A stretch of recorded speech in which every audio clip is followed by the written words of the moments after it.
Oh, it was going down on the diamond yesterday. You better believe a dozen games starting before the 4 o'clock hour in the Eastern time zone. That's what we love. Afternoon action to get down on and have some fun with. RBI props were decent yesterday, but I got to say, Davis, my streak ended on RBI props on the show because we'll get to the game a little bit.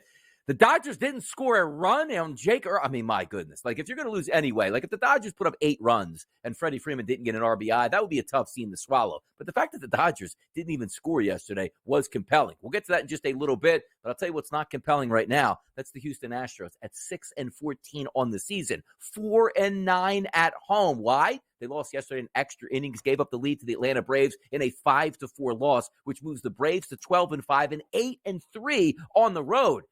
The Astros, look, that price is probably going to get better day to day today as long as they keep losing early in the season for a chance to either win the pennant and or the World Series or even their division. What's up with the Astros here, Davis?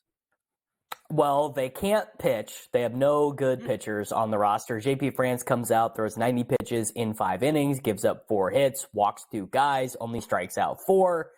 You know, they used to be a team that, like, their 5th guy would come out and you'd be like, we can't hit their 5th guy. Like, what's going to happen when their top starters come out? And in a very un-Astros way, they are paying the price for making some poor free agent acquisitions, namely Jose Abreu. Jose Abreu, another hitless performance. He is hitting .078. I mean, when you have the zero, when you have to go decimal place in a zero for the guy who I believe is the 3rd highest paid Astros hitter, it's not particularly great. Now, I saw what the Astros were doing with that move. It just has not worked out. I think it's getting close to, you got to just DFA him. You got to just find a way to move on. Like, the money is spent. There's no reason to play this guy anymore. There are plenty of teams. I mean, go get one of these guys from the Oakland Athletics. Like, go get Tyler Nevin to go be your first base /DH, because you can't do the Jose Abreu thing anymore. And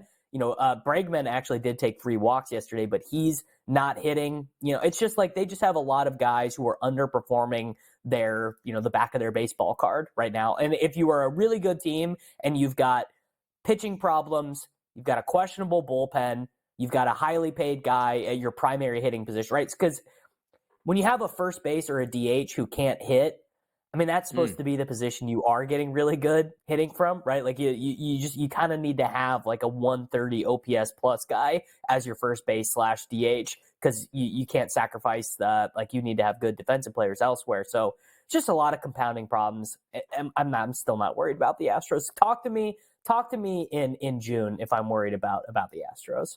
It used to be the Astros had the automatic out and Maldonado as their catcher, and now you can't have your Right. DH as an automatic out in the middle of that lineup. And also Jose Abreu, one of the toughest outs in Major League Baseball for a few years here, not being able to get on base or get base hits. Kind of crazy to look at this point, but certainly the eyes on the prize with the Astros. You can still make the playoffs. You can still get in. It's early, and they will probably turn it around, but the price points, much better today than they were, let's just say, a month ago. How about the New York Mets? Another victory yesterday over the Buccos, 9-1, an easy beatdown, which sees the Mets improve to 10-8 overall, and the Pirates dropping to 11-8. Look at Luis Severino in that game. 6 innings pitched, 5 hits, only 1 earned run, giving up here through 96 pitches. Falter actually wasn't bad for the Pirates. 5 innings pitched, 2 earned runs. The bullpen just gave way here, but the Mets starting to hit here above 500. The Buccos on that sweet start starting to get a little bit sour right now, Davis.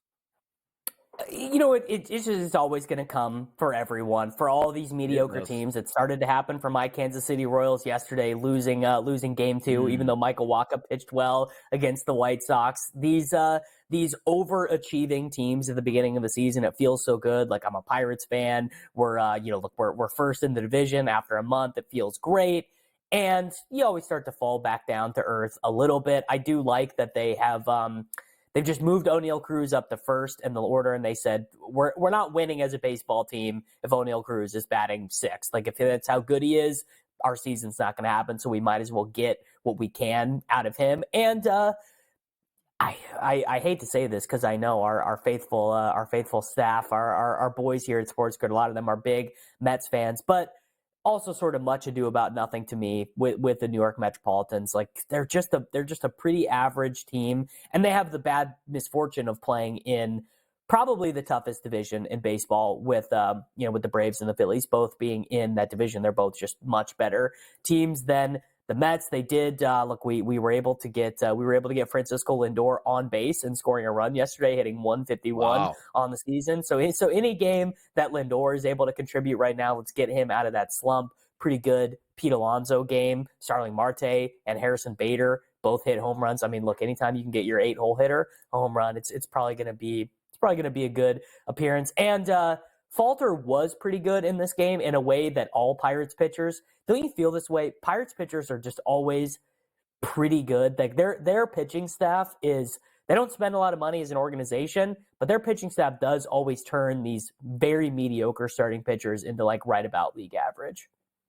Yep, certainly helps too, playing in a pitcher's ballpark out there in Pittsburgh as well. We'll see where the Buccos go from here, but a good win by the New York Mets here. And talking about New York, let's go over to the other New York team in the American League. That's the New York Yankees. 6-4 victory yesterday over the Toronto Blue Jays, staving off a losing streak that could have reached 4. And also, Davis, they found themselves down 4-1 late in this ball game. They got rescued by their offense in a 6-4 win over the Toronto Blue Jays. Kevin Gausman was really good yesterday. 5 innings pitched, 1 earned run. Stroman was decent, 5 1/3, 2 earned runs here. But it was the bullpen holding on for the New York Yankees and the Toronto Blue Jays bullpen giving way late in that game. And also, as we talked about, guys struggling at the plate. Maybe Aaron Judge gets going on getting a couple RBI late in that game to lift his average to, again, a paltry 183. But a good win for the Yankees. They had to stop that losing streak at 3 games, and they did that yesterday.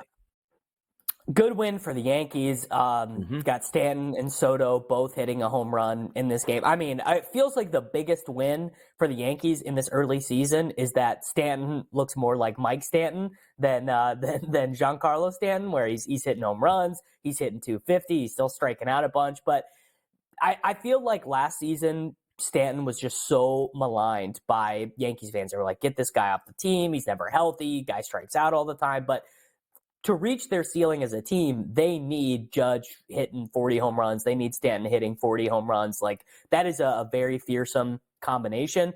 The most interesting element moving forward, though, from this game was that Gausman turned things around. He was able to get to 101 pitches in this game, so didn't get knocked out early. He struck out a batter per inning. That's another big thing.